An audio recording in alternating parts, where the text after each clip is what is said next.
Hey guys, day 3 of converting my 10k capital into 1 lakh. ఈ రోజు అయితే trade అయితే చేయలేదు.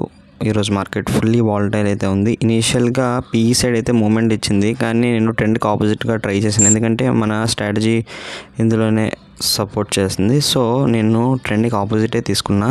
అది సిటీసీ కానీ ఎస్ఎల్ కానీ ఇస్తుంది అని తెలుసు, కానీ మన స్ట్రాటజీని ఎగ్జిక్యూట్ చేయడంలో పర్ఫెక్షన్ ఉండాలి. ఈవెన్ దో మీ గట్ ఫీలింగ్ మీకు రాంగ్ చేస్తున్నాం అని చెప్పినా కూడా మీ స్ట్రాటజీని మీరు నమ్ముకోవాలి. సో అదే ఫీలింగ్తో నేనైతే ఎంటర్ అయ్యాను. వితిన్ 5 పాయింట్స్ క్రాస్ వెంటనే C2C పెడతాం కాబట్టి C2C అయితే పెట్టేశాను. వెంటనే వితిన్ ఫ్యూ క్యాండిల్స్లో అయితే అది 600 వరకు వెళ్ళింది. ఎప్పుడులాగే కరెక్ట్గా అక్కడి నుంచి అయితే రిటర్న్ అయితే అయ్యింది. దానికి మనం ఏం చేయలేంగా. C2C లైన్ వరకు అయితే ఇచ్చాము. C2C లైన్ వెంటనే అయిపోయింది అండ్ దట్స్ ఇట్. ఇంకే ఈ రోజైతే ట్రేడ్ చేయలేదు. No trade is also best trade అని చెప్పి మన స్ట్రాటజీకి అయితే మనం స్టిక్ అవ్వాలి.